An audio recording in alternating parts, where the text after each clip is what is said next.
up, everybody? Welcome to General Hospital MV, my GH After show. Thank you so much for your patience. If you didn't see my update video yesterday, I had the worst cold ever. It knocked me on my ass on Sunday, and it lasted the entire week. I couldn't make like an update video until yesterday because I was that sick. I missed a few days of work, and then when I did go back to work, I didn't have time to make a video until Saturday. So that's what I did. I think I'm gonna have to come up with a way to communicate with you guys. I really don't want to be in the Twitterverse, so I don't know, would you guys want me to make like a GHNV Facebook page or a GHNV Instagram? Let me know in the comments below so that I can communicate with you guys when I can't actually communicate with you guys, okay? Alright, so we got 2 weeks to catch up on, so let's hit the highlights of the previous week that I missed. First of all, Anna finally came back to Port Charles and jumped right into a rescue mission of Charlotte, who was kidnapped by Cassandra, with Jason's help of course. Charlotte was rescued and Cassandra made an escape onto a speedboat that Valentin had made for her, or got for her, and then he blew up the speedboat. So I don't think she's dead because the explosion kind of happened off screen, obviously, and there was enough time for her to jump off the boat before the explosion. So I'm sure she'll resurface one day, and it'll be another crime that Valentin gets away with as usual. Of course, Anna also found out that Finn has a child with Hayden, and she was shocked, but pretty understanding, I'd say. I mean, she was more so jet-lagged at the time and exhausted from her rescue mission, but all in all, she was pretty understanding, and we'll get into more of her reaction when we talk about this week's General Hospital. But yeah, Finola Hughes was gone for 6 whole freaking months. Like, no wonder it seemed like an eternity. Don't do that to us again, Finola. Great to have you back on the show. By the way, I apologize, my voice is gonna sound really weird for this entire video because I'm like coughing up a storm still, so my voice isn't entirely healed. You'll notice a lot of cuts because I keep coughing. I just keep coughing, you guys. It's not going away. But I'll ride and die this video for you guys because I missed you. Alright, let's talk about Nikolas. The boy is dumb. That week he got caught by Charlotte lurking in the shadows. Thankfully, Charlotte apparently has never seen a picture of Nikolas in her life, I guess. Super weird, but okay. And what else? He revealed himself to Carly last week as well. Carly wanted to tell Laura that Nikolas is alive because that's something that they bonded over with Carly losing Morgan, because again, she can't not mention Morgan ever any week. But anyway, Nikolas convinced her not to, you know, for Spencer's sake, and it's gonna get complicated for Carly because Jocelyn wants to move in with Jax, so she's gonna have to lie to Sunny, and it's just gonna get more and more complicated for everyone involved. Nikolas, just get this over with. Like, get your revenge on Valentin. Well, we'll get into more of what he did this past week because I can't with him right now. The man is stupid. A particular scene I wanted to talk about from last week's General Hospital was when Sunny let Avery go see Ava in the mental facility. It was a really good scene because Sunny is wanting to teach Avery that it's okay to get help if you have a mental illness, considering that mental illness seems to be on both sides of the family now, although Ava's not as mentally ill as she might believe. But yeah, it was a really nice scene and a really shocking scene. I mean, I know that Laura played a role in getting Sunny over there and not using, you know, Ava's illness to take Avery away from her, which is cool. But, you know, I think on the Sunny and Maurice side, the fact that he's, you know, advocating for mental illness and talking about it and being open and honest about it is really cool to see. So I really like that scene. Finally, Frank and Drew had a conversation with Scott about how Franco saved Drew as a child, and that convinced him to actually go through with the surgery. And also, he talked it out with Jason, who probably should have been talking to his wife instead, but whatever. But yeah, Frank and Drew decides to get the surgery, which leads us into this week. He goes to Kim and breaks the news that he's planning on having the surgery, and she's obviously very heartbroken, but she decides to leave Port Charles anyway. And also, Hayden was buying her apartment, which is a little bit confusing because if you didn't hear, Rebecca Buddig is out at General Hospital already. I'm so mad. I'm so livid over it. Like, she just got back and it just seems so pointless now. Like, sure, she gave Finn, you know, his daughter, but like, I wanted her back on the show for good. And they're just throwing the character under the bus, and we'll get into that later. Let's go back to Franco. Franco goes to Elizabeth and informs her that he is going to get the surgery, and Elizabeth is like, "Are you sure?" And like, I had the same moment, the same reaction that Franco did, where I was like, dude, you begged him to get the surgery, and now you're gonna be like, well, it's up to you. Like, no, Elizabeth, this is what you wanted. Just shut up and let him do the surgery, okay? Alright, now let's talk about the Cassadine so that we can bring him back to Hayden.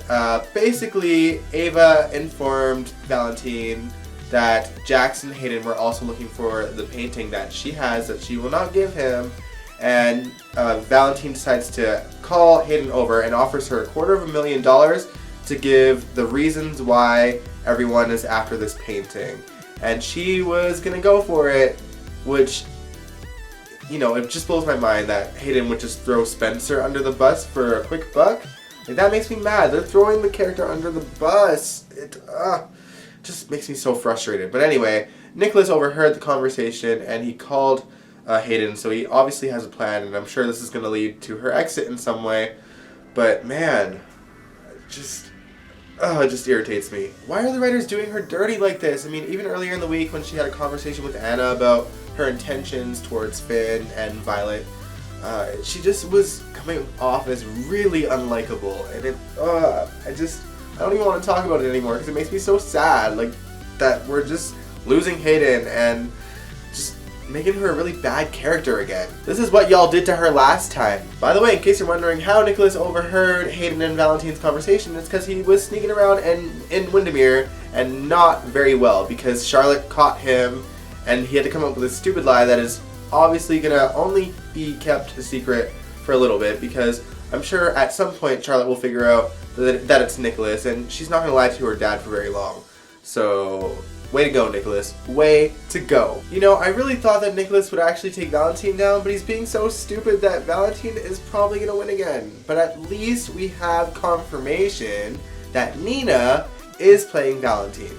She was gonna invite Jax to their upcoming new wedding, and when he refused to go, she was like, no, I want you to be there because I'm playing him. And Jax, being the gentleman that he is, was like, you should just let it go and just move on with your life and date someone else and blah blah blah. And Nina was like, you know, well, I love Valentin and part of me wants to just go back to him and be a fool again and be family with Charlotte and this and that. And I'm just like, Nina, you almost had me. You almost had me convinced that you had a brain, and there you go, you're losing it all over again. I mean, people on the forums and everything are talking about how Nina is being selfish and she doesn't care about Charlotte and what this will do to her. First of all, Charlotte would be better off with Lulu. Let's face it. People want to believe that Valentin is a good dad. No, he is a shit dad. He lies to her all the time. I mean, he traumatized her and told her that the woman that raised her died when he's in fact keeping her alive and hidden just to keep his secrets. That is not a good father, okay? You can show me all the footage of him reading storybooks to her and speaking in French when she clearly doesn't speak a word of French. As a French man myself, I am insulted. Oh mon dieu. It's stupid. Let that whole thing go. Valentin speaking French is not fun to watch, especially when she doesn't respond to him in French. Alright, I gotta move on from Valentin, otherwise I'm just gonna make myself sick all over again. Sam McCall had her trial this week, and I'll just say it, she got 2 years for manslaughter. She's going to jail for 2 years.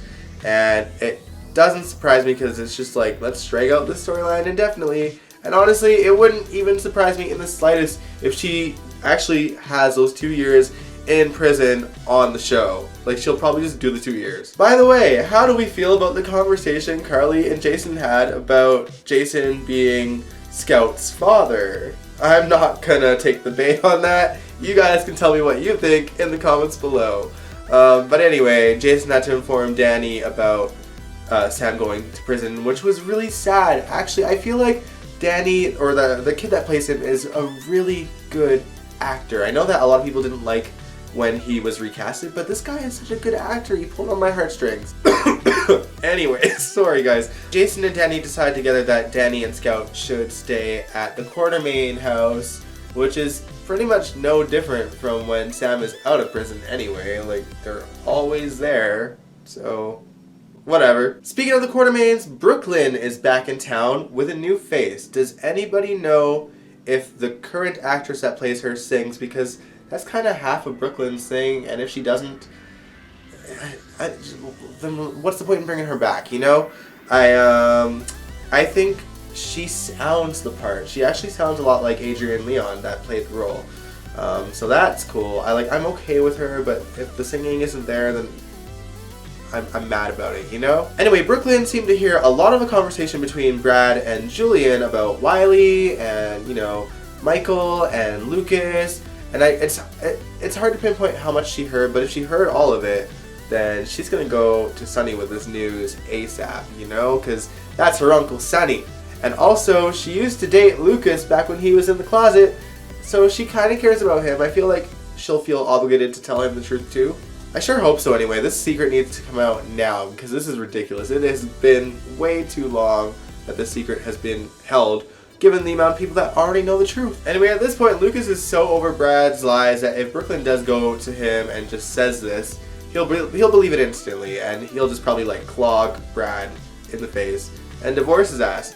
So that'll be fun to watch if that happens. By the way, Brook Lynn isn't the only quartermain that is returning. It turns out that Jane Elliott is coming back to the show. I am so freaking happy. I honestly thought, honest to God, I thought that we would never see Jane Elliott ever again because she retired, and she strikes me as the kind of woman that, like, you know, is strong in her beliefs and wouldn't come back for anything. So whatever they're bringing her back for, I hope it's good. Are you guys excited for Tracy to come back? Let me know in the comments below. Alright, finally, elsewhere in Port Charles, Stella has also made a return to the show. I guess she's only back briefly from London, and she's been having a blast, and London really suits her, and she catches up with Jordan and Curtis, and they tell her that TJ has some news, but they don't want to tell her the news. They think that it should come from TJ directly, and she'll go see him at some point, but first, she makes a stop to Mike. And Mike is not doing so well. He's in another world entirely. Sorry, you guys, I can't talk. I'm about to cough, and it's just distracting me a lot. Take two. So yeah, she visits Mike, and he's in his own world. He believes that he is, you know, at a pub, and that he's dating Adela, Sonny's mother, and that they'll one day have kids, and it's just heartbreaking to watch. Mike is obviously succumbing to his Alzheimer's, and she goes to Sonny and Carly and just tells them to prepare for him to no longer recognize them anymore. Man, I'm glad that they're coming back to the storyline because they do have to eventually have Mike succumb to it completely. But I don't know, it's just gonna be emotional, and you know, I'm gonna be a wreck watching it, I'm sure, because Maurice will kill it, and same with, oh, I already forget the actor that plays Mike, his name, but they're gonna kill it. It's gonna be amazing to watch. I'm sorry if I missed anything about this week. It's hard to kind of keep up with all the preamps and, you know, having to sort of figure out what channel to watch it on, which channel to record it on, so that I can actually catch it and not catch the impeachment hearings. It's good that I'm in Canada because we do have those options to watch, you know, other channels and, you know, catch it maybe a day earlier than you guys do in America. But yeah, it's frustrating to kind of have to go back and forth like that. But, you know, we're still getting episodes. They're doing their best to not interrupt the show too much, I guess. I mean, we have missed an episode each week now. I don't know if it'll be the same this week. We'll find out. But yeah. Anyway, yeah, I'm going to end the video here. I'm sorry if I missed anything. I'm still kind of sick and my mind's a bit foggy. But I did my best. I'm here. But yeah, if you like this video, give it a big old thumbs up. Subscribe if you want to. And I will catch you guys next time. Bye.